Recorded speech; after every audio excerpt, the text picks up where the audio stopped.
Esther was supposed to be the next sacrifice, but that girl is a witch. She refused to get pregnant. I should have known before I married her. If only she hasn't come to the secret room yesterday night, I won't be here right now. It's Pat. The confession hit Detective Olayemi like a blow. Other officers exchanged looks, their face pale. Kayode looked resigned, and now that everything is out, I expect to die soon. Before sunrise, words of the interrogation and discoveries are spread.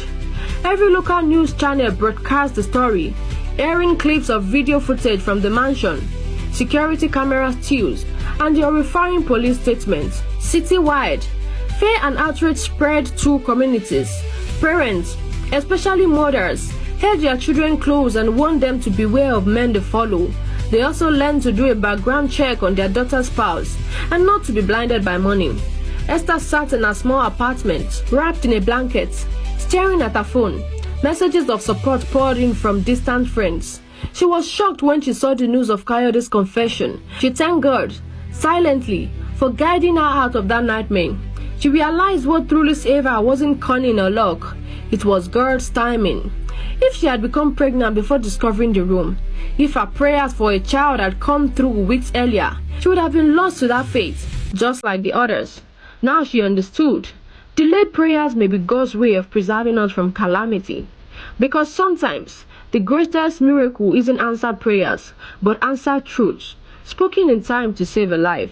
Her heart ached for the 8 families who had lost their daughters under the unimaginable circumstances, and she said a quiet prayer for them. Authorities reached out to families of Kayode's dead wives. Some parents were elderly and already deceased. Others lived far in faraway towns, heartbroken years ago.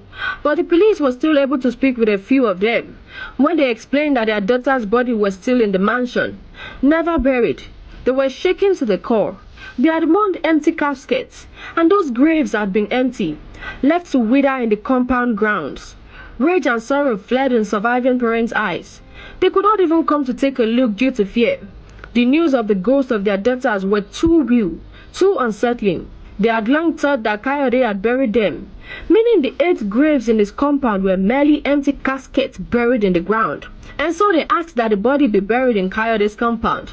This was how the 8 dead pregnant bodies of Kayode's wives were buried in his mansion, with a single priest saying a prayer over each body, gently dropping clothes and placing flowers.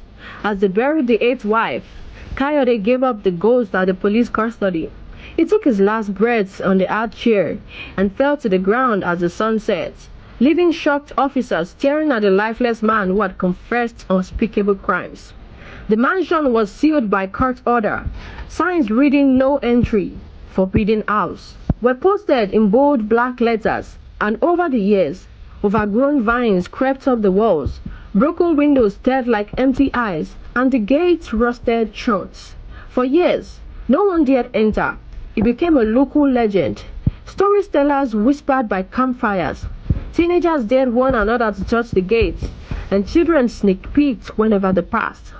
Rumors of ghosts circulated. People claimed to hear soft weeping at night, lights flickering, or the scenes of flowers and decay drifting from broken windows. And sometimes, neighbors said they hear a woman's silence echoing through the broken windows. But till date, no one ever entered into the mansion.